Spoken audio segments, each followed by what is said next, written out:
The average millionaire has 7 income streams. And the one that shows up most often? Real estate. Not because it's magic, because it's the one asset class where you can use leverage, tax advantages, and cash flow simultaneously. Whether interest rates are at 3% or 7%, real estate investors keep building wealth. The strategy shifts, but the fundamentals don't. Here's the framework that works in any market environment.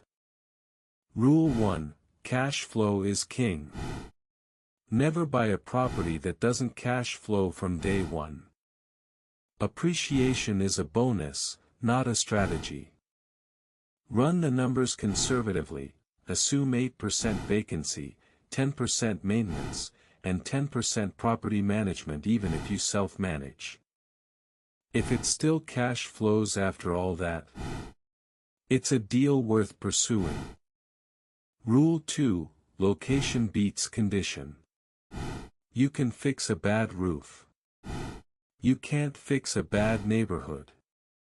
Look for areas with job growth, population growth, and infrastructure investment. These 3 factors predict property appreciation better than any other metric. Follow the jobs, and the tenants follow you. Rule 3: Leverage intelligently.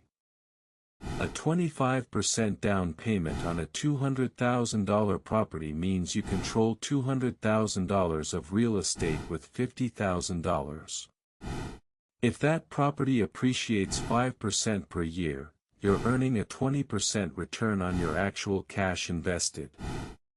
Add in cash flow, principal paydown, and tax benefits, and real estate becomes the highest returning asset class accessible to regular people.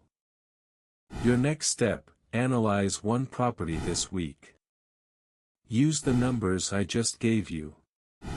Even if you don't buy, you'll build the muscle of evaluating deals. Subscribe for more real estate breakdowns. I'll see you in the next one.